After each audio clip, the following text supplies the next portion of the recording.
We started the day looking at a cell and saying if we take DNA and turn it into daughter strands of DNA, that is replication. And so that's what we want to do next, is talk a tiny bit.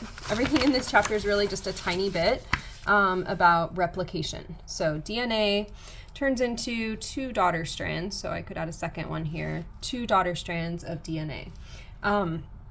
And there are a lot of moving parts, literally, to this process, and we're not going to look at all of them. But this would be for cell division. So if this is our cell, this would be happening in the nucleus, where one DNA replicates and splits off into two identical DNA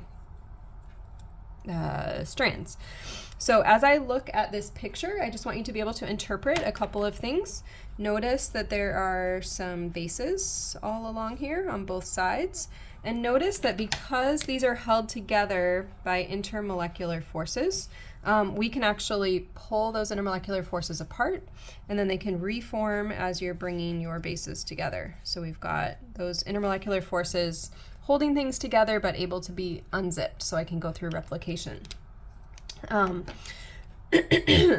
When we talk about this replication process, we can think about how our new DNA will look. So we've got a couple of problems here to practice with. So a couple things, if you remember, we have anti-parallel strands. So if I have 5', then this is 3' that I'm looking at. Oops, sorry. And so if I have 3', I'm going to have the opposite directionality, 5. And I want to pair opposite bases. And so C always pairs with G. Cytosine pairs with guanine. So CCC would replicate as GGG. And then the T pairs with A. So thymines pair with adenines. Adenines pair with thymines. So ATC. And then here we've got TCA. And that would attach or be the 3' end. So free phosphate, free hydroxyl. So this is what replication would look like. Just pair those up, use T's because we're looking at DNA. Just a couple quick, tiny notes to introduce you to a few words. If we are treating cancer with chemotherapy drugs or chemical therapy, this isn't radiation. This is like, can I take a drug and can I basically disrupt DNA replication? And because it's a very complicated process, much more than what we're looking at here, there's lots of ways we can do that. Basically, if I can disrupt the DNA replication, then I'm not going to have enough DNA to make a new cell. So we're also disrupting cell division. And if you are fighting cancer, that is a good thing because you don't want your cancer cells to be able to divide.